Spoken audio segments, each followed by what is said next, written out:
années de l'intelligence artificielle comme assistant. Et on va pouvoir s'en servir, et je dis bien s'en servir comme assistant pour votre stratégie marketing. L'IA, elle fera jamais le travail entièrement à votre place. Tout simplement, déjà aujourd'hui, ça ne le permet pas. Et aussi, ça vous permet d'avoir un, vraiment un atout à côté de vous parce que vous allez pouvoir la guider au mieux, lui faire connaître votre entreprise. Pour ça, elle va pouvoir vous aider par exemple à créer des contenus textes, créer des contenus visuels, analyser des données. Donc par exemple, vous pouvez très bien lui mettre un tableau avec plein de statistiques sur les différents mois et vous aider à identifier rapidement sur ce qui va et ce qui ne va pas faire votre veille concurrentielle et bien d'autres aspects qu'on va voir par la suite. Alors, utiliser l'IA pour faciliter le lancement de son projet. Déjà, il faut la base pour utiliser l'IA, c'est le prompt. Le prompt, qu'est-ce que c'est? C'est la consigne qu'on va donner à l'IA. Donc, par exemple, si vous utilisez l'intelligence artificielle ChatGPT, je pense que beaucoup de monde a entendu parler. Donc, c'est une IA qui vous permet de discuter avec du texte, avec l'intelligence artificielle. Donc, on va taper un texte et elle va nous répondre quelque chose. Et pour ça, on va lui donner une consigne. Et ça, la qualité de la réponse de l'intelligence artificielle, elle dépend, je dirais, quasiment à 90% de la qualité de votre prompt, de votre consigne. Alors pour ça, il va falloir déjà donner une mission, donner un rôle à l'IA. Donc par exemple, on va lui dire, tu es expert en community management, si on veut qu'elle gère nos réseaux sociaux. On va lui donner un contexte. Donc, de lui donner un contexte, on va lui donner un exemple. Tu as Bonjour tout le publié monde, régulièrement j'espère que pour vous des allez grandes bien. marques Bienvenue sur les sur réseaux notre sociaux et live en lui donnant, par exemple, Google des Atelier exemples numérique, de optimiser votre publications qu'on aime stratégie bien marketing où on retrouve les grâce à valeurs l'IA. de notre entreprise. On va lui Avant de définir commencer, aussi un petit format. test audio Donc, si vidéo, par est-ce que exemple on tout le souhaite monde un m'entend? format tableau comme réponse, voilà, on va lui demander un format tableau. Si on souhaite du format texte, tout ça, on va le préciser dans le prompt. On va lui donner des contraintes. Par exemple, je ne sais pas moi, rédige-moi 5 publications pour les réseaux sociaux et pas plus. Ou alors, je veux que tu adoptes un ton plutôt informationnel parce que mon audience attend voilà, des informations. On peut lui définir le ton et on va faire des tests. Le prompt que vous avez utilisé, il va jamais être bon du premier coup. En fait, l'intelligence artificielle, c'est une intelligence qu'on appelle itérative. Et du coup, il faut essayer plusieurs fois jusqu'à attendre d'avoir le bon prompt pour avoir la meilleure réponse possible. Donc, vous inquiétez pas, l'intelligence artificielle, elle met en mémoire quand vous lancez, par exemple, une conversation avec elle, elle va pouvoir accéder à l'historique et elle va mieux comprendre. Donc, si par exemple, vous avez raté votre premier prompt, vous pouvez lui dire, reprends ma consigne, mais inclus ces changements. Et là, elle va comprendre. Et du coup, ça va vous permettre de tester et d'avoir la meilleure qualité de réponse possible. Alors, déjà, pour les premières étapes d'une stratégie marketing, en premier, il va falloir faire une analyse stratégique. Donc, une étude de marché, une analyse de la concurrence, la détermination du persona. Et après, par la suite, on va construire son image de marque, par exemple, trouver un nom d'entreprise, créer son logo, présenter son projet. Alors, sur l'analyse stratégique. Donc, on va pouvoir déjà créer un SWOT. Alors, un SWOT, pour ceux qui ne savent pas ce que c'est un graphique ou un tableau qui va vous permettre d'identifier 4 facteurs avec vos forces, vos faiblesses, les opportunités et les menaces.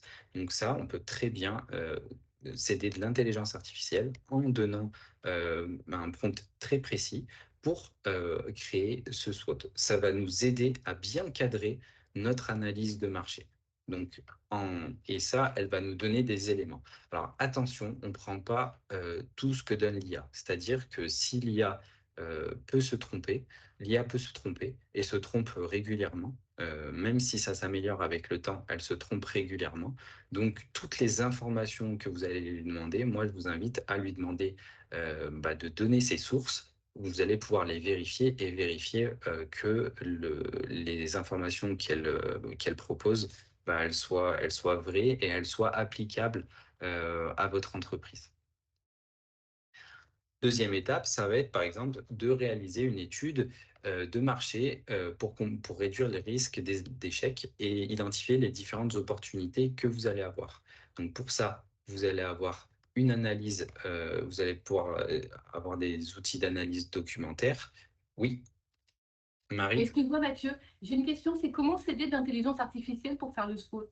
Est-ce que tu peux en fait utiliser un prompt pour faire un SWOT ou pas? Oui, on peut utiliser un prompt pour en faire un SWOT. Donc, on va lui dire, on va lui donner tout le contexte de notre entreprise en lui disant, voilà, je souhaite me lancer ou j'ai repris une entreprise dans tel secteur.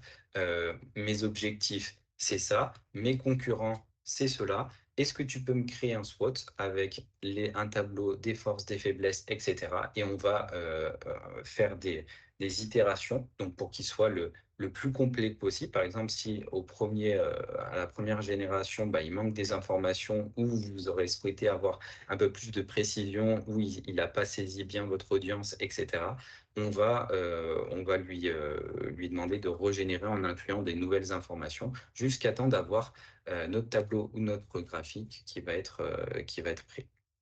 Donc, on peut évidemment s'aider de l'intelligence artificielle. Tout ce que je vous montre là, en fait, vous pouvez vous aider de l'intelligence artificielle. Donc, par exemple, pour l'étude de marché, l'analyse documentaire, vous pouvez vous aider de l'IA. Les outils d'enquête, l'IA, elle a accès au web. Donc, si je prends ChatGPT, donc ChatGPT, c'est un peu les leaders, enfin, fait partie en tout cas des leaders sur l'intelligence artificielle. Et aujourd'hui, ils ont une version ChatGPT 4.0 qui est accessible à tous quand vous créez un compte. Alors, c'est une version qui est limitée, mais elle vous permet, vous pouvez dire à l'IA, par exemple, va visiter cette page et sors-moi les statistiques qui me concernent, par exemple, pour mon entreprise, ou trouve-moi des statistiques en relation avec mon entreprise. Et elle va venir chercher sur Internet et dans ses bases de données. Donc ça, c'est très utile pour trouver des enquêtes, des statistiques. Vous allez pouvoir aussi analyser votre concurrence. Vous pouvez très bien mettre le site en question sur l'IA et lui demander qu'est-ce que tu penses de ce site-là, qu'est-ce que je pourrais améliorer, quels sont les défauts, par exemple, de mon concurrent. Vous avez aussi des outils comme SEMrush, Ahref ou SimilarWeb qui vont vous donner des données, par exemple, des sources de trafic, combien vos concurrents ou combien vous allez avoir de trafic par mois, sur quels mots-clés vous allez être référencé, où est-ce que vous êtes visible, quels sont les sites qui parlent de vous. Donc ça va vous permettre aussi d'analyser la concurrence.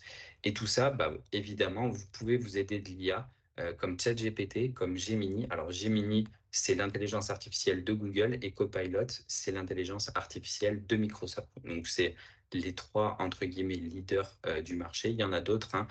Il y a aussi une entreprise française, Mistral AI, donc qui est un petit peu plus complexe à utiliser, mais qui vont vous permettre d'utiliser l'IA.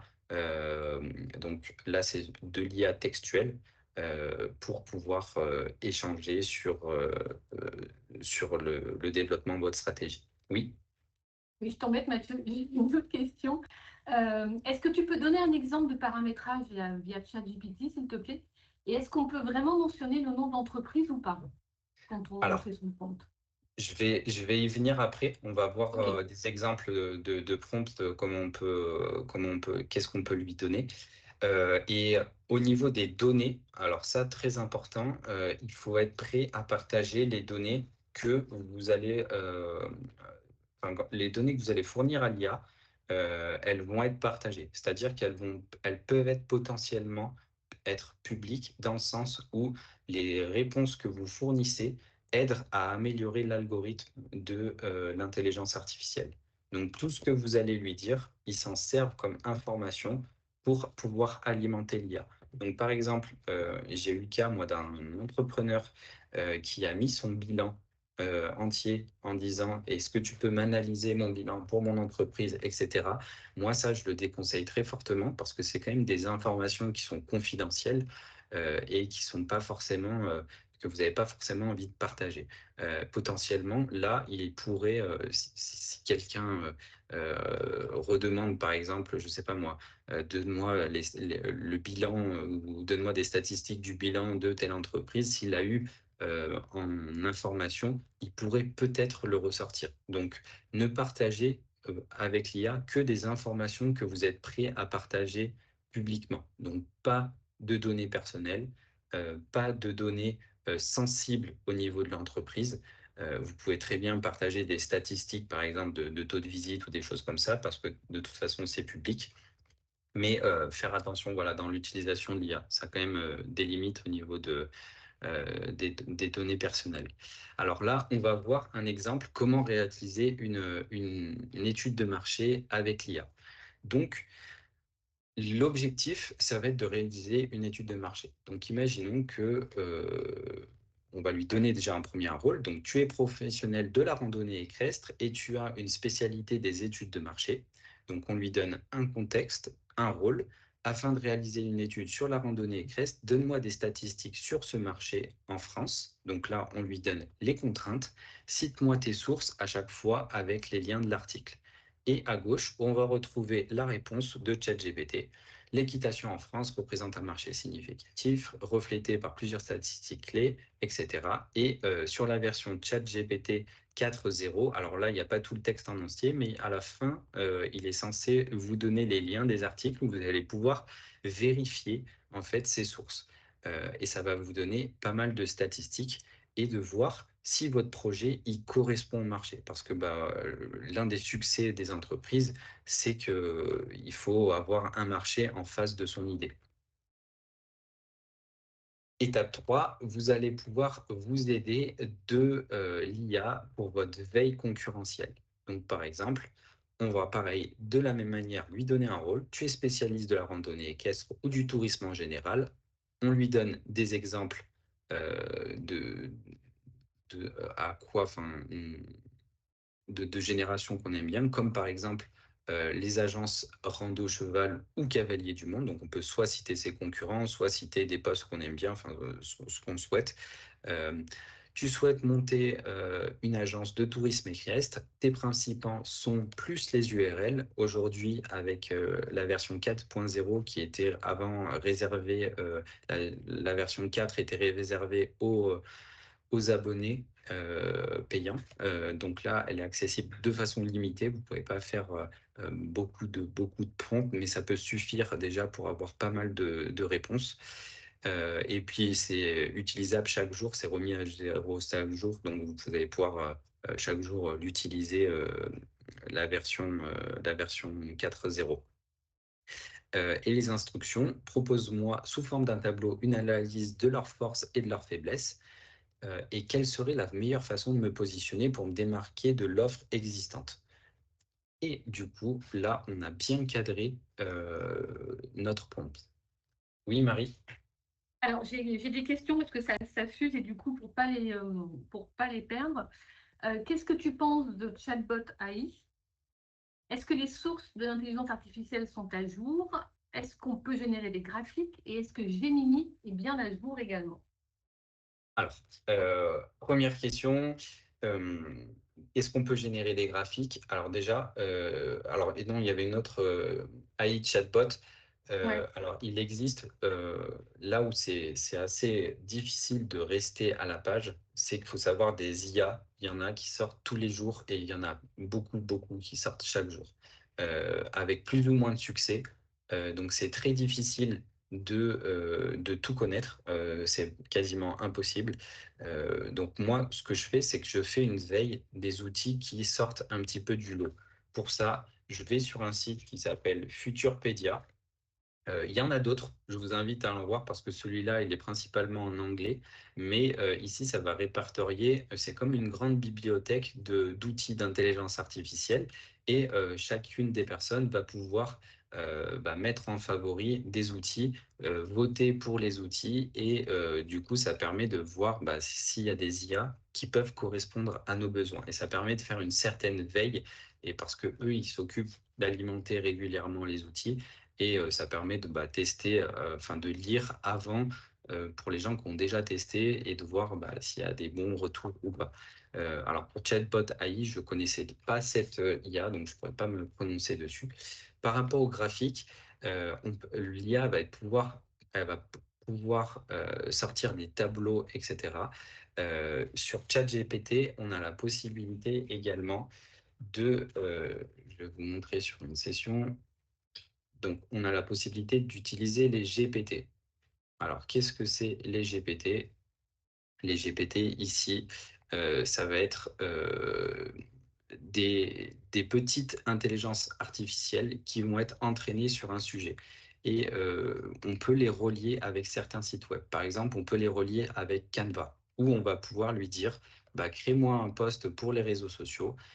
Et du coup, elle va pouvoir créer un post en question. Alors, moi, aujourd'hui, je trouve ça très limité. Très limité dans le sens où tout ce qui est graphique, l'IA, elle n'est pas encore au point pour pouvoir générer des graphiques déjà tout prêts. Vous allez pouvoir générer des tableaux, etc. Pour moi, encore, l'utilisation pour des graphiques, c'est un peu trop en avance. Donc peut-être que ça le sera prochainement, parce que ça évolue très très vite, hein. Les progrès, ils sont incroyables de jour en jour. Chaque version qui sort, elle est toujours plus performante. Et il faut aussi rester à la page dans tout ça savoir un petit peu où ça en est. ChatGPT, ils sont quand même bien en avance là-dessus. Et est-ce qu'il y avait encore une autre question, la Ouais, dernière? du coup, qui vient de tomber, est-ce que c'est possible d'utiliser les graphiques qui sont générés à des fins commerciales? Oui. Alors, par rapport à tout ce qui est génération de l'IA, dans les conditions générales de l'IA, c'est écrit qu'on a le droit, enfin que c'est des sources qui sont libres. Attention, parce que des fois l'IA va paraphraser certains sites, donc c'est pour ça que il va falloir toujours euh, lui demander ses sources. Et on va pouvoir après vérifier sur le site en question que c'est pas du copier-coller, que les statistiques, elles sont plus ou moins publiques. Et après, on peut toujours mettre la source dans notre enquête ou autre pour pouvoir réutiliser ces données. Les données qu'elles sortent, par exemple, sur une IA de génération d'images, aujourd'hui, c'est en cours de juridiction parce que ça pose des problèmes éthiques parce que l'IA, elle se base sur des données. Et les données, c'est des personnes qui les ont produites. Si je prends un exemple d'artiste, si un artiste fait plein de tableaux et après l'IA va venir prendre ces tableaux pour alimenter sa base de données et après on va pouvoir demander à l'IA de reproduire ce tableau, de donner un style et d'avoir le même style que cet artiste, entre guillemets, on vole un peu le travail de l'artiste et l'artiste, il n'a pas été rémunéré pour ça. Donc c'est en cours de juridiction. Aujourd'hui, il y a de nombreux flous sur cette partie-là. Aujourd'hui, les outils d'intelligence artificielle disent tous que les images sont libres de droit parce que, elles sont produites par l'intelligence artificielle. Donc aujourd'hui, on a le droit. Peut-être que dans les années à venir, ça va être réglementé et les sites qui proposent l'intelligence artificielle vont devoir peut-être réguler sur ce que fait l'IA. Voilà. J'espère avoir répondu à la question. Merci beaucoup. Et juste la dernière, et après, j'arrête de t'embêter, c'est quand tu as fait le lien avec Canva, est-ce que c'est payant? Alors, avec GPT 4.0, non, Ok. c'est pas payant, donc vous pouvez y accéder gratuitement. Après, je répète, vous allez tester, mais vous verrez sur Canva, c'est pas super. Enfin, en tout cas, moi, je trouve pas les rendus super. Il faut mieux aller sur Canva, sélectionner un design qui vous plaît et après modifier le texte. Pour l'instant, l'IA avec la génération de texte, même si ça s'améliore, les résultats pour moi, ils sont pas exceptionnels et c'est un peu une perte de temps que de passer avec ChatGPT pour lui dire propose-moi un post. Il faut mieux lui faire rédiger le post, par exemple pour les réseaux sociaux, et après lui dire bah, indique-moi qu'est-ce qu'il me faut sur le visuel textuellement. Ça va nous donner une idée et après on va dans Canva pour pouvoir trouver un modèle qui correspond à peu près à l'intelligence artificielle. On va venir modifier le texte. Et dernière question, est-ce que quand on génère des graphiques, des images via une IA, est-ce qu'il faut mentionner que ça a été généré par une IA quand on les utilise ou pas? Alors, pareil, c'est en cours de régulation. Par exemple, sur les réseaux sociaux comme TikTok, on est obligé dans un post, si on respecte les conditions générales du réseau social, on va être obligé de mentionner que cette image ou cette vidéo a été produite par l'intelligence artificielle. Donc, c'est en cours de régulation. Ça dépend où vous le postez. C'est pas sur tous les réseaux sociaux. Mais dans tous les cas, par exemple, si vous faites un post Instagram, vous n'êtes pas obligé de mentionner que cette publication, elle a été produite par l'IA. En tout cas, ça peut évoluer, hein. Normalement, aux dernières nouvelles, c'était pas le cas. Mais c'est quelque chose qui est nouveau enfin, ça va révolutionner énormément de domaines de travail. Ça va changer les manières de travailler. Donc aujourd'hui, ce que je peux vous dire là, ça peut ne pas être valable demain. Donc faut faire attention, oui. Merci beaucoup, Mathieu. Alors, les 4P aussi. Donc, les 4P, ça va être prix, produit, place de distribution, promotion. Ça, c'est les 4P. Donc, ça va être comment vous allez pouvoir qualifier votre produit, quel produit vous allez pouvoir proposer, à quel prix, quel va être le juste prix, où est-ce que vous allez pouvoir le distribuer et comment vous allez faire cette promotion du produit. Bah, ça, pareil, vous pouvez utiliser l'IA. Donc ça, c'est d'autres bases du marketing qui vont vous permettre de mieux consolider votre projet et de bien cadrer votre stratégie marketing. Donc, on va pouvoir, pareil, utiliser l'IA pour lui dire, tu es professionnel de la randonnée équestre et tu as une spécialité dans le marketing digital afin de bien positionner et délimiter mon service. Rédige-moi les 4P, prix, produit, place de distribution, promotion, sous forme de tableau. Et là, elle va nous donner un exemple. C'est pas forcément juste, hein, mais elle va nous donner des idées, à nous de reprendre après avec un autre prompt en me disant, par rapport à la place, moi, je ne souhaite pas vendre mes produits en local, je souhaite vendre mes produits que sur le Internet. Quels vont être les marketplaces où je vais pouvoir vendre mes produits? Et là, elle va régénérer le tableau. Peux-tu me régénérer le tableau jusqu'à temps d'avoir la meilleure réponse possible produite par l'IA qui va vous donner le maximum d'idées auxquelles vous n'aurez pas forcément pensé. Ça va vous aider aussi à définir votre persona. Alors déjà, qu'est-ce que c'est un persona? Ça va être votre audience, votre cible. Par exemple, je ne sais pas moi, si je vends des vêtements pour femmes, peut-être que mon audience, ça va être les gens qui vont être autour de Valence, dans un rayon, je dis n'importe quoi, de 30 km, pour une tranche d'âge qui va être entre 18 et 25 ans. Et du coup, ça va m'aider à définir votre persona. Vous pouvez vous aider de l'IA pour pouvoir bien le définir. À quoi ça sert de définir votre persona? Déjà, quand vous allez faire de la publicité, vous allez pouvoir sélectionner une audience très souvent. Vous allez pouvoir définir une tranche d'âge, à qui vous allez le proposer, quel secteur d'activité aime la personne. Et du coup, ça va vous permettre d'adresser votre publicité à un public qui est déjà sensibilisé ou concerné par votre produit et pas gaspiller du budget pour des personnes qui ne sont pas du tout intéressées. Donc ça, c'est hyper important de définir sa clientèle. Ça vous permet aussi de mieux la connaître. Donc, par exemple, on peut lui dire, tu es professionnel de la randonnée équestre, tu travailles au service marketing d'une agence telle que on met l'URL afin de déterminer une stratégie de communication, dresse sous forme de tableau le portrait des différentes personnes. Vous pouvez en avoir plusieurs.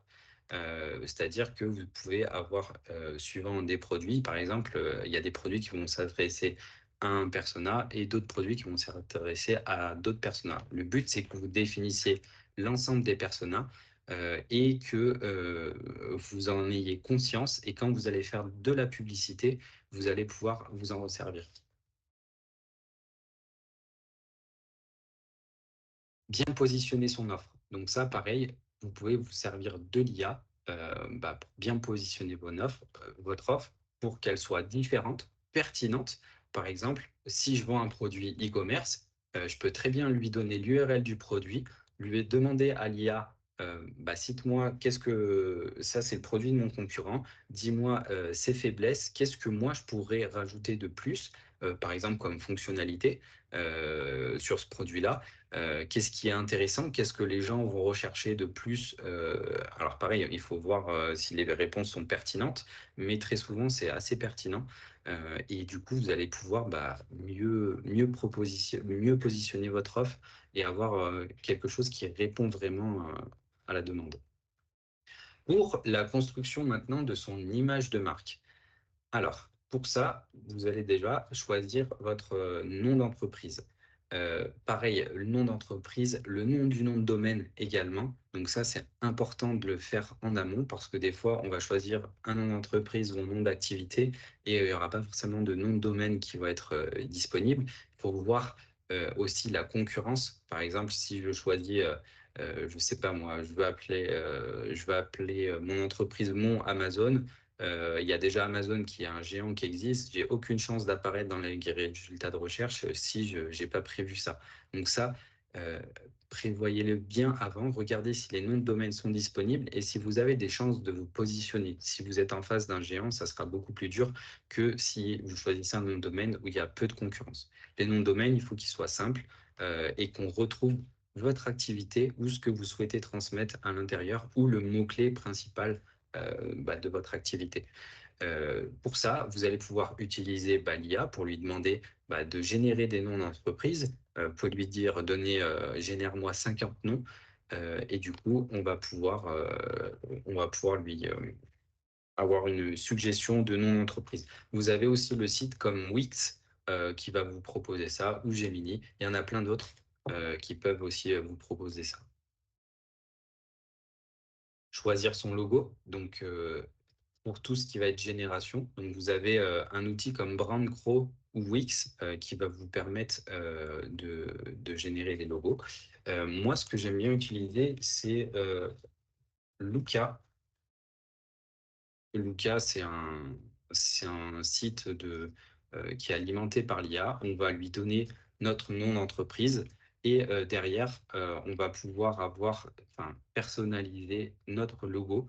Alors, ce n'est pas des logos de graphistes, mais quand on n'a pas le budget au début pour lancer son activité ou on souhaite simplement tester notre idée à moindre frais, ça va pouvoir, c'est grâce à ces sites, on va pouvoir tester notre idée et avoir quelque chose de plutôt propre.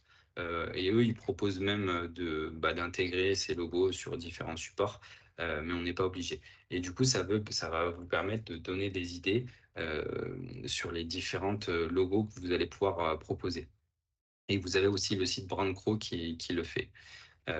Donc ça, vous allez sur BrandCrow, par exemple, là, on va mettre centre équestre, on va lui définir le business. Là, ça nous génère plein de logos différents, donc avec des images, tout est personnalisable.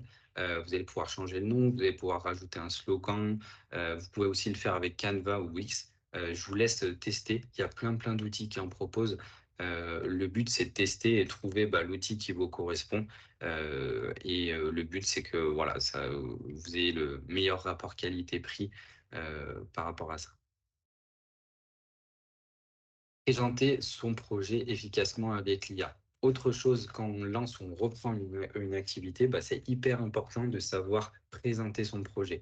Pour ça, vous pouvez vous aider de l'intelligence artificielle, par exemple, pour générer des pitchs de présentation. Si jamais vous avez l'idée de faire des émissions, par exemple, comme Qui veut être mon associé, ou d'autres, par exemple, des réunions d'entrepreneurs où vous allez devoir présenter votre entreprise. L'idée, c'est que dans le temps le plus court, vous allez pouvoir présenter toutes les valeurs de votre entreprise, mettre en avant au maximum votre entreprise, rien oublier dans ce que vous proposez. Et pour ça, faut préparer un petit pitch en avance et l'IA, elle peut vraiment vous aider à créer ce pitch. Et ça peut vous aider aussi à faire des supports de présentation. Alors toujours pareil, moi je suis un peu toujours sceptique sur les supports de présentation dans le sens ChatGPT peut en faire, mais niveau design, c'est pas trop ça. Pour moi, c'est plus pertinent de dire je veux créer une présentation. Est-ce que tu peux me dire ce que je mets dans les slides? Par exemple, j'ai besoin de 10 slides de présentation de mon entreprise. ChatGPT il va rédiger toutes les slides et du coup, après, on va choisir un modèle sur Canva qui va être esthétique et qui va correspondre à ce qu'on souhaite et on va essayer d'associer ça. Après, je sais qu'il y a plein d'IA qui proposent de générer directement des présentations. Donc ça peut être intéressant aussi de les tester. Je ne les connais pas toutes. Oui. Excuse-moi, parce que là, il y a une discussion dans le chat. Et du coup, ça veut dire quoi, jog, et vectoriel, quand tu fais Alors, des logos?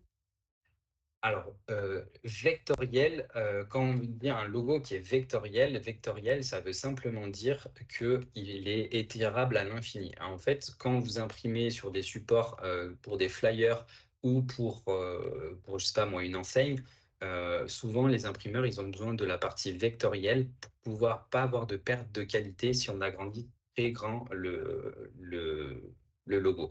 Je pense que JOG, c'est peut-être pour Non, c'est JPEG. JPG en fait, pour Ouais, la c'est ça. personne. Ouais. Je pense que c'est JPG, c'est un format d'image.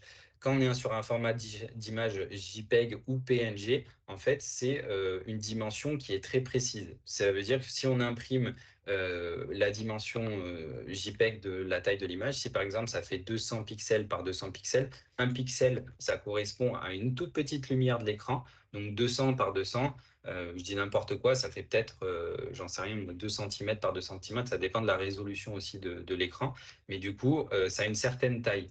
Et du coup, si on veut imprimer en grand quelque chose qui fait 200 par 200, bah forcément, on va avoir une perte de qualité parce qu'on va agrandir, et les pixels, ils vont devenir de plus en plus grands, c'est les petits carrés en fait, et du coup, bah, c'est pas joli. Et le format vectoriel, il permet de s'affranchir de ça parce qu'on peut agrandir à l'infini. Merci. Et tant que je te tiens, il y avait une question tout à l'heure, c'était est-ce qu'on peut trouver des lieux physiques de vente qui correspondent à nos prix via ChatGPT? Des lieux physiques de vente qui correspondent, c'est à tester. C'est à tester. Je ne saurais pas répondre à l'avance. Il faut tester.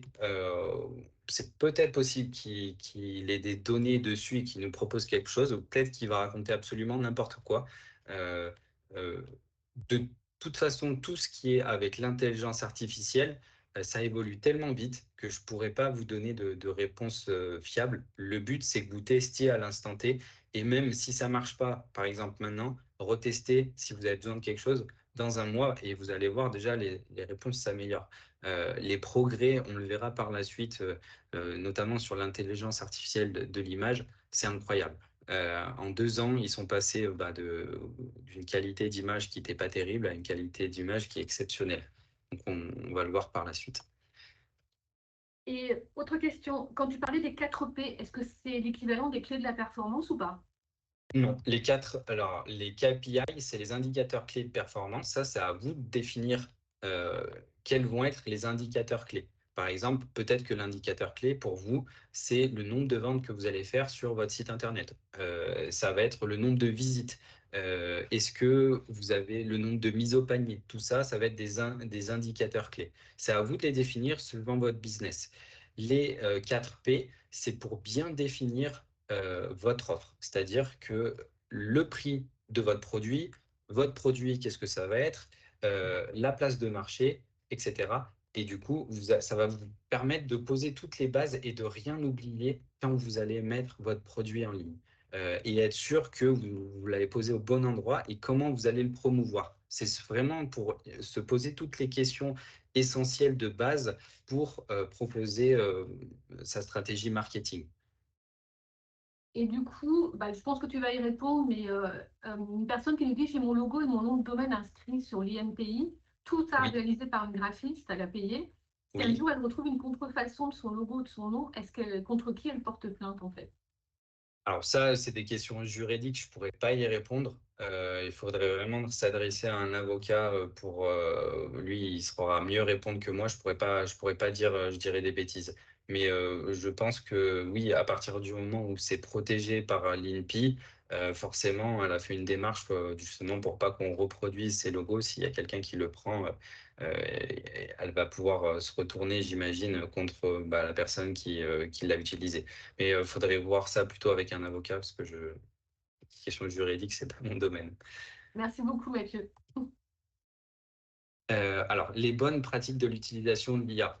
Donc déjà, l'IA, c'est un assistant, c'est-à-dire qu'elle ne fera jamais le travail 100% à votre place et tout ce qu'elle va générer, il va falloir le réviser et l'éditer. Donc déjà, quand on lui dit rédige-moi un article de blog, tous ceux qui font des grands copier-coller directement de l'IA, eux, ils n'ont pas compris l'utilisation de l'IA. C'est pas comme ça qu'on l'utilise.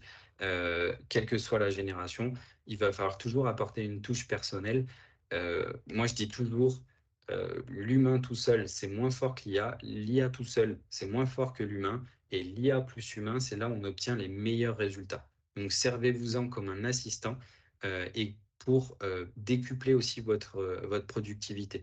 Vous allez pouvoir aussi créer des articles attrayants avec l'IA. Vous allez pouvoir y ajouter votre style, votre voix. Faites attention aussi au plagiat. Vérifiez que le contenu que va générer l'IA, c'est pas du copier-coller et que vous allez pouvoir vous en resservir. Donc, ne pas hésiter à lui demander les sources par rapport auxquelles elle s'est basée pour pouvoir fournir sa réponse. L'IA, dans l'un des leviers marketing que vous allez pouvoir utiliser, c'est le référencement naturel ou SEO. SEO en anglais, c'est l'acronyme de Search Engine Optimization et c'est pour avoir de la visibilité directement dans Google ou autre moteur de recherche, hein. Ou même par exemple sur Amazon, si vous vendez sur Amazon, et du coup, vous allez avoir aussi une partie SEO. C'est le référencement, comment va être classé votre fiche produit à l'intérieur des premiers résultats. Donc ça, vous pouvez vous servir de l'IA pour pouvoir vous aider dans votre stratégie SEO. Alors, juste pour faire un petit aparté, la partie SEO, par exemple, si je prends le moteur de recherche Google, ça va être la partie qu'on voit en jaune ici, et la partie SEA, donc c'est Search Engine Advertising, et du coup, cette partie-là, elle va vous permettre de faire de la publicité payante. Donc, dès qu'on voit sponsorisé, c'est des gens qui ont payé pour pouvoir apparaître sur ce mot-clé. Donc ça, faites attention et faites la distinction entre les deux parce que du coup, c'est pas le même levier marketing et c'est pas du tout la même stratégie pour pouvoir apparaître dans le résultat de recherche. Alors, aujourd'hui, on va pas voir l'ensemble de comment on peut construire une stratégie SEO vraiment béton. Il y a des présentations, si vous le retrouvez sur notre chaîne YouTube pour pouvoir les voir. Mais du coup, vous allez pouvoir, les bases, ça va être d'avoir un contenu euh, pertinent et optimisé. Il va falloir avoir une bonne structure de site avec un bon maillage interne, avoir une bonne popularité, c'est-à-dire que il y ait plein de sites qui parlent de notre site et avoir une bonne stratégie globale et une stratégie d'analyse. Le SEO aussi, c'est de voir qu'est-ce qui marche pas et de retravailler, par exemple, les contenus qui ne marchent pas ou les pages qui ne sont pas optimisées. Donc ça, c'est les grands points clés. Comment vous allez pouvoir utiliser l'IA? L'IA, vous pouvez brainstormer avec elle. Vous pouvez lui demander, donne-moi votre avis, voici mon site, est-ce que tu peux me donner ton avis? Qu'est-ce que je pourrais améliorer? Quels mots-clés je vais pouvoir choisir pour pouvoir être visible sur Internet? Comment je vais pouvoir structurer mon site web? Est-ce que tu peux me donner la structure, par exemple, de mon menu? Tout ça, elle va pouvoir vous aider à la rédiger, vous donner des idées. Et l'idée, c'est vraiment que vous apportez votre côté humain pour avoir l'authenticité, la partie créativité, des choses qu'elle ne peut pas savoir aussi. Ça peut être des produits ou des services qui sont pas habituels et du coup que vous souhaitez mettre en avant. Et du coup, tout ça, vous allez aussi pouvoir faire les tests directement, voir ce qui est bien et ce qui est moins bien. Par rapport au choix des mots-clés, vous pouvez très bien demander à l'IA des idées de mots-clés. Quand on construit une stratégie de référencement naturel, on va parier sur des mots-clés. Donc des mots-clés qui vont être par exemple de courte traîne, moyenne traîne, longue traîne. Ça veut simplement dire la longueur du mot-clé. Par exemple, naturopathe à distance, il y a 3 mots. Donc, du coup, c'est un mot-clé qui va être moyenne traîne. Et plus un mot-clé long traîne, ça va être à partir, par exemple, de 4-5 mots. Et du coup, plus on est sur du mot-clé où on va avoir plusieurs mots dedans, et plus la difficulté, elle va être facile. Pas forcément, mais du coup, vous avez des sites comme SEMrush ou Ubersuggest. Vous pouvez créer un compte gratuitement et vous allez pouvoir vérifier, par exemple, le nombre de volume de recherche. Donc, si par exemple, je suis dans le marketing digital, je veux savoir il y a combien de personnes qui tapent marketing digital dans Google. Là, je vois qu'il y a 12 000 à peu près, c'est des estimations, 12 000 personnes qui vont taper ce mot-clé-là par mois et que la difficulté, elle est d'un niveau 31. C'est la dernière colonne là sur Ubersuggest, c'est SD. Sur SEMrush, il y a, je crois, KD, cette colonne-là. Ça vous donne un indice au niveau de la difficulté. Donc, en priorité, si vous avez un nouveau site, vous allez choisir des mots-clés qui sont plutôt faciles. Sinon, vous n'allez pas pouvoir apparaître sur ces mots-clés-là. Oui, Marie? J'ai une question sur le référencement. Quelqu'un qui nous dit, j'ai réalisé un site sur Google Sites. Est-ce qu'il est possible de le référencer? Alors, Google Sites, c'est quand même fait pour des débutants qui ne savent pas forcément de faire un site internet avec des fonctionnalités un petit peu avancées. Aujourd'hui, il y a quand même de la concurrence. Moi, c'est pas quelque chose que je recommande Google Sites pour pouvoir performer sur des résultats parce que vous allez être très vite limité dans les extensions pour pouvoir vous aider au développement du site. Je dirais c'est pas impossible, mais on part pas. On part pas gagnant, quoi. Il y a des solutions comme WordPress qui sont beaucoup plus optimisées. On va retrouver beaucoup plus d'outils pour vous aider à construire un site, par exemple, avec plein de fonctionnalités pour le référencement naturel qui sont quasiment obligatoires et qu'on n'aura pas forcément sur Google Sites. Donc, même si on peut avoir une très forte popularité avec plein de liens, pour moi, c'est pas la solution optimale, en tout cas, Google Sites. C'est vraiment une offre dédiée, c'est comme les sites Wix, etc. C'est dédié plutôt aux débutants et on n'a pas des fonctionnalités avancées. Et quand on fait un site et qu'on mise sur le référencement naturel, il faut quand même avoir des fonctionnalités un petit peu avancées pour pouvoir avoir des résultats. Quelqu'un qui nous dit qu'elle propose de la prestation intellectuelle type QVT, RSE. Est-ce que l'IA peut quand même être pertinente pour faire son étude? Oui, il faut tester, mais même sur des sujets qui sont très très techniques, il y a des IA l'IA, elle marche très bien. On peut entraîner par exemple des IA. Donc, par exemple, cette personne-là, si elle a tout un savoir, plein de bases documentaires, elle peut créer un GPT, par exemple dans le chat GPT, et lui donner toutes ces données en entrée pour pouvoir bien comprendre ce qu'elle fait et on va voir une IA qui va être dédiée à cette tâche. Par exemple, il y a des IA aujourd'hui qui peuvent entre guillemets, remplacer un avocat. Je dis bien entre guillemets, hein, c'est pas le but, mais ça vous permet déjà de trouver des solutions ou avoir des premières réponses sans faire appel à un avocat. Et du coup, ça peut vous donner déjà quelques pistes par rapport à votre problème. Et cette IA, elle a été entraînée par rapport à tous les textes de loi, tout ce que elle va vous demander plein de questions par rapport au contexte. Donc ça, oui, même sur des métiers qui sont très techniques, l'IA, elle est performante. À partir du moment où il y a de la donnée qui est existante, et il y a de la donnée aujourd'hui presque sur tout, comme elle a accès sur le web, ça marche plutôt bien. Et du coup, est-ce qu'on peut intégrer ses propres services dans les réponses de prompt de Oui, ChatGPT? oui, c'est aussi une technique de référencement. C'est-à-dire qu'aujourd'hui, si vous lui dites à l'IA plein de fois tous les jours avec différents comptes que vous êtes le spécialiste, je ne sais pas moi, des vélos électriques, elle va le prendre en compte dans ses réponses. Et aujourd'hui, Google est en train d'intégrer justement les réponses fournies par l'IA. Et du coup, si ça peut être des techniques de référencement. Si plus tard vous essayez, vous lui demandez quels sont les meilleurs spécialistes de vélo électrique, et si vous êtes cité dedans parce qu'elle s'en est servie, ça peut vous donner une solution de visibilité en plus. Super. Autre question, l'image qu'on a soulignée, est-ce que tu l'as faite sur SEMrush ou sur Ubersuggest? Uber Suggest. Merci. Et après, et après j'en avais une autre. C'était, est-ce que c'est la fin de Google Trends ou pas avec l'IA?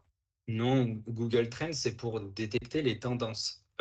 C'est pour détecter les tendances sur les volumes de mots-clés. Par exemple, vous allez avoir, je dis n'importe quoi, Jeux Olympiques, bah, le mot-clé en ce moment, il est en train de monter. La tendance est en train de monter. C'est juste un outil pour avoir les tendances au niveau des volumes de mots-clés. Parce qu'il y a des mots-clés, par exemple, qui vont être saisonniers. Et du coup, si vous allez vendre un produit, bah, quand vous faites votre étude de marché, allez sur Google Trends, vous regardez à quelle période sont au plus fort les volumes de mots-clés. Ça va vous permettre de savoir bah, quand est-ce que vous allez pouvoir vendre ce produit-là. Espérez pas vendre des mots-clés, enfin des produits où le mot-clé il va être à zéro pendant une période, quoi. Donc c'est simplement pour avoir les tendances de recherche. Et du coup, vu qu'on est sur le SEO, est-ce que ChatGPT peut analyser notre site et nous proposer des solutions d'amélioration en référencement? Est-ce qu'il y a une connexion avec Google Analytics? Alors, pas à ma connaissance pour Google Analytics. Aujourd'hui, il peut donner des avis au niveau du référencement du site. Il peut vous donner un avis sur une page, mais il n'aura pas toute la vision d'ensemble qu'aura un humain et avoir la stratégie vraiment, une stratégie performante. Ça, aujourd'hui, il n'est pas capable de le faire. Euh, le SEO, c'est plus de 15 000, je crois, critères dans l'algorithme de Google. Même un humain, il n'a pas conscience de tous les critères qu'il y a. On sait ce qui marche et ce qui marche moins. Mais du coup, oui, ça va vous donner quelques idées, mais c'est pas ça qui va vous faire entièrement réussir votre référencement naturel. Ça peut être un gain de temps et vous aider sur quelques tâches, mais ça fait pas partie, c'est pas ça qui va vous faire une stratégie entièrement gagnante. Ça sera un humain ou un expert qui aura une vision d'ensemble de votre site et qui aura analysé bah, tout un tas de choses sur votre site internet. Et est-ce que tu peux nous donner un outil pour créer un site, s'il te plaît? Vous avez WordPress. Alors, on peut utiliser des CMS qu'on appelle un CMS, c'est un outil où vous n'allez pas programmer. Il en existe plein. Le plus connu, c'est WordPress, qui est gratuit. Vous allez simplement payer un hébergement. Moi, par exemple, je travaille très souvent avec O2Switch, qui est un hébergeur français qui sont basés à Saint-Étienne, avec un très bon service client. Et du coup, en fait, vous allez sur ce site-là, vous allez pouvoir installer rapidement un site WordPress. Après, je ne veux pas vous le cacher, mais il faut quand même avoir pas mal de notions et bah, avoir suivi des formations pour pouvoir modifier un site WordPress. Si vraiment vous êtes totalement débutant, il faut mieux choisir des suites comme Wix ou Google Site ou des choses comme ça. Mais il ne faut pas s'attendre, ça sera juste un site pour de la visibilité. Vous n'allez pas être visible dans les moteurs de recherche rapidement, quoi, en tout cas. Même avec un site WordPress, hein, il faut avoir une stratégie, mais c'est plus compliqué avec des sites vraiment fournis totalement par les débutants. Le mieux, c'est quand même de faire appel à un prestataire si on a le budget, avec une solution, par exemple WordPress, un site vitrine. Ça permet de se garantir d'avoir de la visibilité plus tard, en tout cas. Et tant que tiens, comment concrètement créer son IA dédié à un sujet? C'est quelqu'un qui a plusieurs métiers. Est-ce qu'il lui parle de plusieurs sujets différents chaque jour? Est-ce qu'il y a des modules dédiés? Est-ce que c'est sur la page classique avec des questions-réponses? Alors, vous pouvez reformuler la question? Alors attends, je te la relis. Euh, Comment concrètement créer son IA dédié à un sujet? Est-ce que c'est dans un module dédié ou sur la page classique avec les questions-réponses? Car Alors, si j'ai plusieurs métiers, je lui parle de plusieurs sujets différents par jour. oui, bah, il faudra avoir la version payante de ChatGPT et c'est dans Explore GPT et ici on peut créer un GPT. Donc, c'est pas une IA, c'est basé sur ChatGPT, mais vous allez entraîner une IA, enfin, une partie de l'intelligence artificielle sur vos données. Donc ça, vous pouvez le tester, oui, comme ça. Ou Merci. après, si vous avez des données un petit peu plus avancées, vous avez une IA comme Mistral AI aussi, où vous pouvez bah, entraîner des modèles de données, mais là, ça devient un peu plus complexe. Alors, je vais accélérer un petit peu parce qu'on est un peu pris par le temps. Il reste encore 15 minutes. Euh, donc, pour la structure du SEO, bah, vous allez pouvoir vous en servir pour structurer votre site. avec toujours en réfléchissant qu'une page égale un mot-clé. Donc, quand vous ciblez un mot-clé, ça égale à une page sur votre site web. Il faudra avoir un bon maillage interne sur votre site, remplir les balises titres et métadescription et avoir une